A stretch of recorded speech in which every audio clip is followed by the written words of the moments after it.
They called me a freeloader after I paid their mortgage for 3 years. So I sent them a copy of every receipt, labeled and color-coded. They laughed at that too, until the accountant called. Turns out I claimed the house. My name is Jason. I'm 34, no wife, no kids, just a man who made one huge mistake, thinking that loyalty to family would ever be returned the same way. 3 years ago, I moved into my sister's house to help them out temporarily. I didn't realize I was signing up to become their invisible ATM. I remember the exact moment everything shifted. It was a Sunday night. We'd just finished dinner. Pasta, garlic bread, the usual. My sister Melissa was cleaning up while her husband Derek passed out beers to the guests. They were hosting their friends from church, a couple with 2 kids who'd stopped by to show off pictures from their new vacation home. That's when Derek, beer in hand, smug grin on his face, turned to me and said it. You know, Jason's been living here rent-free for 3 years now. Real freeloader behavior. Laughter. From everyone, including Melissa. She didn't even look at me. Just kept scrubbing the same plate like she didn't hear it. Like I was supposed to laugh too. But I didn't. Because I had paid every single mortgage payment on that house for the past 38 months. That includes the utilities, the water heater replacement, the $2,300 property tax bill, even the stupid HOA fees. Why? Because 3 years ago, Melissa called me in a panic. They were 2 months behind on their mortgage and facing foreclosure. Their youngest had just started kindergarten. Derek had lost hours at work. She begged me to come stay with them just for a few months, pitching where I could. I'd just sold off my tech consulting business and had money to spare. So I moved into the guest room. I never asked for rent. I didn't set deadlines. I just paid the mortgage and kept my head down. But that night, when Derek called me a freeloader in front of a room full of strangers, something in me flipped. It wasn't just the insult. It was how comfortable they were throwing me under the bus. Like they really believed it. Like I owed them silence. I didn't say anything in that moment. I just cleared my plate, washed it, and went to bed early. But my mind didn't rest. Instead, I pulled out my laptop and opened up my banking history. 3 years of mortgage payments, $1,841.72 a month. All of it from my account. 3 years of utilities, Wi-Fi, groceries, documented. It started out as a way to vent, to remind myself I wasn't crazy. But by 2 a.m., I had a folder on my desktop titled Family Favor or Financial Fraud. The next morning, I woke up before anyone else. I printed everything, bank statements, transaction screenshots, e-receipts from the plumber, even the Amazon order where I bought a new thermostat after theirs broke. I made copies, stapled them neatly, labeled each section, and slid them into a clear folder. When Derek came down to the kitchen, yawning and scratching his stomach like a sitcom dad, I pushed the folder across the counter. "What's this?" he mumbled. I didn't answer. I watched him flip through it, page after page. At first, he looked confused, then annoyed, then amused. He handed it back and laughed. "You serious with all this? Come on, man. You're keeping tabs now? What are you, our landlord?" Melissa walked in halfway through and caught the tail end. She peeked at the folder, saw my label system, and actually smiled. "Jason, you've always been a little intense with numbers," she said. "But this is ridiculous." I said nothing. I just picked the folder up and walked away.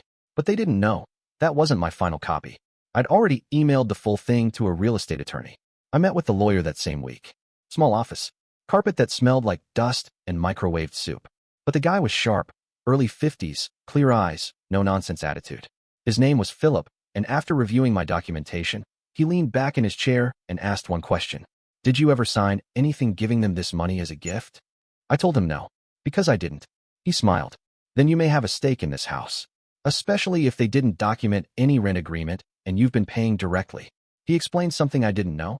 In my state, there's a legal concept called equitable interest. Basically, if you financially contribute to a property over time, and there's no written agreement that it's a gift, you can make a claim for partial ownership. My stomach turned. I hadn't wanted this to be a fight, but I also hadn't expected to be mocked for saving their home. He told me it would take time, but if I wanted to move forward, we'd build a case. I said yes. Then I called my accountant. After meeting with the lawyer, things didn't change on the surface, but everything underneath was shifting.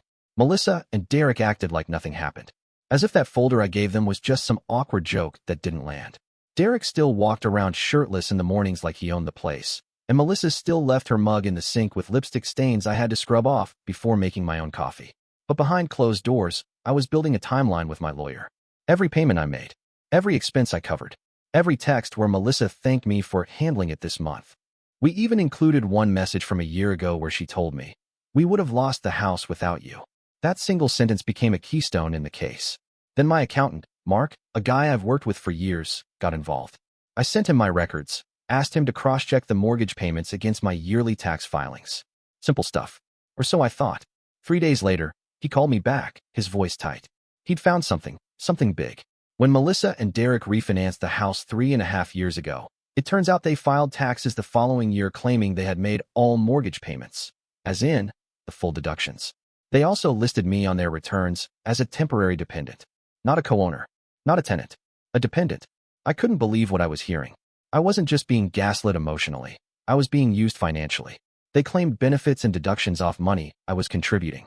It wasn't just petty anymore. It was fraud. I printed the tax filings and added them to the evidence pile. My lawyer's tone shifted the moment he saw them. Now we weren't just talking about equity claims. We were talking IRS involvement. That changed everything. I wish I could say the house felt the same during that time. It didn't. I'd walk into the living room and feel like a ghost in my own body. Derek would crack jokes while watching football like I was still part of the team. Melissa would ask if I could spot them for the grocery run again, without a hint of irony. But every favor they asked now went into the file. Every transaction got a receipt. I moved my things out of the main areas. My toothbrush disappeared from the upstairs bathroom. My shoes stayed in my room. I even started eating dinner later just to avoid their conversations. They noticed, but they didn't ask why. They didn't need to. They'd already decided the story they wanted to believe, that I was a freeloader, that I'd overstayed, that I was lucky to live in a house I never owned. But I had documents that told another story, one they weren't ready for. Then came the meeting with the CPA hired by my lawyer. This guy didn't waste time. He reviewed the numbers, checked the tax history, and by the end of the week, we had a full breakdown proving I had paid over $67,000 toward the mortgage, taxes, and utilities over 3 years. And the kicker? Because I'd paid from a personal account with no rental agreement and had proof they acknowledged my support in writing, I could file for partial ownership interest in the home under equitable contribution laws. It wasn't a full stake, but it was enough to force a buyout. Or worse for them, a forced sale. I sat with that information for a week. During that time, Melissa made a few strange comments. One morning, she joked that I'd probably leave a nasty Yelp review after I moved out. Another day, she asked what I'd do if this whole freeloading thing came up at Thanksgiving. Derek just grinned every time my name popped up in family chats. It was almost funny, the way they still thought they were in control. So I sent one last email. To the both of them. Attached was a copy of my legal claim, my accountant's audit, and the tax discrepancies we'd found. All neatly labeled, color-coded, professionally formatted. Then I closed my laptop and waited. They didn't respond for 2 days. On the third, Derek sent back a 3-line message. Are you kidding? You're going to sue us over a few bills. I didn't answer. I let my lawyer respond. Because this was never just about the money. This was about the way they rewrote the story to cast me as some burden while quietly profiting off my generosity. That chapter was ending. And the next one? It was going to cost them. The silence after my legal notice didn't last long. Derek's email might have been short and smug, but the fallout? That was loud. A few days later, I started getting texts from relatives. My aunt sent a long message asking if I was okay mentally. One cousin outright asked me why I was suing my own blood. And then came the one from my mother's sister. Your parents would be ashamed of this, Jason. She didn't even ask for my side. It was clear, Melissa had gotten to them first. She must have spun it as some greedy betrayal, painting me as an ungrateful houseguest trying to steal the roof from her kids' heads. Never mind that I'd built that roof, brick by brick, dollar by dollar, while they partied every New Year's in Cancun on money they claimed to not have. I didn't reply to any of them, but I saved the messages, just in case. At home, the energy shifted. The air got tense, sharp and awkward. Melissa stopped making small talk. Derek didn't even look me in the eye anymore. And the kids, man, they felt it the most. They weren't told details, of course, but kids don't need details to know when something's wrong. Their daughter, Kayla, stopped saying goodnight when she passed my door. Their son, Liam, who used to beg me to play Mario Kart with him, stopped knocking. He just looked down when I walked into the room. That hit harder than I expected. I'd watched these kids grow for 3 years. Bought them school supplies. Covered dental visits when Melissa's insurance didn't. I taught Liam how to ride a bike. Now I was just a shadow in the hallway. The man who caused a fight they didn't understand. It made things more complicated, more emotional than I ever planned. Because this wasn't just legal anymore. It wasn't even just financial. This was a fracture in the family tree, and I was the one holding the axe. One night, I came home late from a meeting with my lawyer. The lights were off downstairs, but the kitchen light was still on. I figured someone had left it. Until I saw Melissa at the table. Alone. hands clasped, eyes red. She didn't look at me, didn't speak. But as I walked past, she muttered just loud enough. "You're really going to tear this house apart, huh?" It took everything in me not to respond. But what I wanted to say was this. I didn't tear it apart. You lit the match when you let your husband humiliate me over dinner. You fanned the flames every time you let me pay, then called me useless. And now you're choking on the smoke. But I said nothing, because the time for talking was over. That week, I formally filed my claim. My attorney submitted everything to the county: financials, emails, text messages, even a few friendly witnesses who could vouch for the arrangement we had, including one of Melissa's old friends who once joked, at brunch, that I was the real man of the house. Poetic, really. Once the claim was submitted, things moved fast. Faster than even I expected. Melissa and Derek were served official notice of the suit 2 weeks later. The kids were home when the courier arrived. I hadn't meant for that. It crushed me a little to hear them crying upstairs afterward. But again, that wasn't my doing. They made this messy. I just stopped cleaning it up. One last detail twisted the knife, and it didn't come from me. My accountant called again. He'd been running another background check for the tax filings and found that Derek had submitted a 1098 mortgage interest form with falsified numbers for not just this house, but a second property, a cabin, in Vermont, bought 6 months earlier, under a separate LLC. That's when it hit me. The mortgage I'd been covering? It was freeing up their credit to buy another place, something they hadn't told anyone in the family. Not even Melissa's best friend, apparently. And it wasn't in their kids' names, or held in trust. It was registered solely under Derek's. My lawyer's tone changed again. Now we weren't talking about just equity or back pay. Now we were talking fraud. And the IRS wasn't going to stay silent forever. After the cabin came to light, I sat with the information for a few days. Not because I didn't know what to do, but because part of me still hoped it was a mistake, an error, a coincidence. Anything but what it really was, deliberate. They'd used me, not as family, not even as a roommate. I was a credit shield, a walking financial buffer.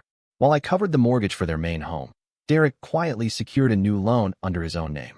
Used the good credit and stable income profile they had because of my payments. Bought a $160,000 fixer-upper in Vermont, right on the edge of a ski town. A vacation investment property, according to the LLC paperwork. Melissa knew. She had to. You don't file for taxes with someone and not know about a second home. So I decided to make it undeniable. I printed the LLC registration, the deed transfer, photos of the cabin, the mortgage statement, too, pulled from the online listing archives where it had been previously listed. And I laid it all out on the dining table one morning before work. Then I left. No note. No explanation. Just the truth in black and white. By the time I got home, the table was clear. Melissa didn't say anything. Neither did Derek. But that evening, I heard them fighting through the walls. Loud. Not theatrical, real. The kind of fight that comes from things slipping out of control. That weekend, the first cracks in Melissa's public mask started to show. My aunt, the same one who texted me weeks ago calling me selfish, called again. But this time, her voice was different. She was confused. Apparently, Melissa had asked to borrow money. A lot of it. Said they were facing unexpected legal bills and needed help staying afloat. That didn't match the story she'd told everyone earlier. And I could tell from my aunt's tone that she was starting to sense it too. The inconsistencies, the drama, the half-truths. I didn't correct her. I didn't need to. The truth was already starting to leak. At home, the mood flipped completely. Melissa avoided me. Derek stayed in the garage most nights, pretending to tinker with the old generator he never fixed. The kids were quieter. Liam had started acting out at school. Kayla asked her mom one morning why Uncle Jason looks so sad all the time. I overheard that one from the hallway. It stung. Not because she was wrong, but because I'd become the ghost they couldn't explain. The house was rotting from the inside out. The kind of slow decay that starts with secrets and ends in silence. And still, they hadn't apologized. Not once. Then came the letter. Handwritten. Slipped under my door. It was from Melissa. 2 pages long. Rambling, disjointed. She said she was overwhelmed. That she never meant for things to go this far. That families shouldn't need contracts and spreadsheets. That she just needed help and didn't know how to say thank you the right way. It didn't say sorry. Not once. It was a justification, a last-ditch attempt to regain the narrative. The emotional equivalent of wiping a whiteboard clean and pretending there was no math behind it. I folded the letter and filed it away, just like all the others. My lawyer would want it. And then, just when I thought the situation had plateaued, the IRS made their first move. Mark called to tell me he'd been contacted by an agent looking into Derek's tax filings. Apparently, someone had flagged irregularities. It wasn't just about the deductions, it was the dependency claim, the falsified income ratios, the second property. Derek was under review, and I knew that once that domino fell, everything else they were trying to hide would come tumbling behind it. It wasn't about revenge anymore. It was math. They wrote a story on borrowed money, and now the numbers were catching up. The IRS audit was the beginning of the end, but it didn't happen overnight. It started as a whisper. Melissa and Derek became visibly nervous. Melissa stopped attending her women's group meetings. Derek started working late, or claiming he was, even though his job had just cut his hours again. Then a letter came. Not for me, for them. Stamped official. IRS seal on the corner. Melissa opened it in the driveway and didn't even make it into the house. She just sat in the car for almost 30 minutes, hands shaking, staring at that envelope like it was about to explode. I didn't ask what it said. I already knew. And so did they. From that moment, the energy in the house changed completely. It wasn't just awkward anymore. It was panicked. They stopped speaking in full sentences around me. Conversations were mumbled. Doors closed faster. There were whispers behind bedroom walls late at night. Some nights I'd hear them arguing about money, legal fees, the kids' tuition, even me, always ending with Derek shouting that he never agreed to any of this. Which was hilarious, because the only reason they'd stayed afloat for 3 years was me. But now the net was closing, and they were scrambling to cut the rope before it dragged them under. A week later, their lawyer reached out to mine. They offered a settlement. It was low, laughably low. A token buyout to clear up the confusion. No mention of equity. No mention of fraud. Just a vague, smiley suggestion that maybe we could all move on if I accepted their offer and dropped the case. My lawyer sent back a counter. Not aggressive, just factual. It included the full breakdown of what I was owed. 3 years of payments, adjusted for interest. A 42% claim on the property's market value. Compensation for tax fraud filings. And a legal clause stating I would not be held liable for any IRS fallout tied to their deception. The silence after that email was beautiful. And then the panic turned public. Melissa started calling family, this time with a new version of the story. She said I'd blindsided them, that she thought I was just helping out, and now I was demanding to own their house. She left out the second property. She left out the receipts. She left out the fact that I'd spent 3 years covering a life she and Derek could never afford on their own. But not everyone bought it. One of our cousins, the one who worked in real estate, called me privately and asked to hear my side. I told him everything. Sent him the documentation. He didn't say much at first, but the next day, Melissa's story started to unravel. The group chat quieted down. My aunt, who scolded me before, suddenly posted a long Facebook status about remembering to appreciate people who show up for you quietly. No names, but I didn't need them. The tide was turning. Then came the day I'd been working toward. My lawyer filed the motion to force sale. Since they refused to buy me out and couldn't match my documented contribution, I had the legal right to push for a sale of the property or force liquidation. Derek lost it. He called me that night, for the first time in over a month. No pleasantries, no small talk, just 5 minutes of angry pacing, circular arguments, and a final desperate demand.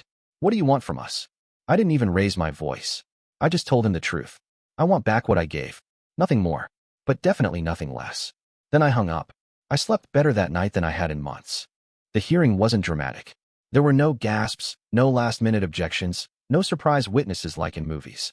Just 2 tables, a tired judge, and a folder full of documents stacked neatly in front of me. Facts were facts. That's the thing about paperwork. It doesn't care how many family photos you hang on the wall or how many times someone calls you ungrateful in a group chat. Melissa didn't say a word in court.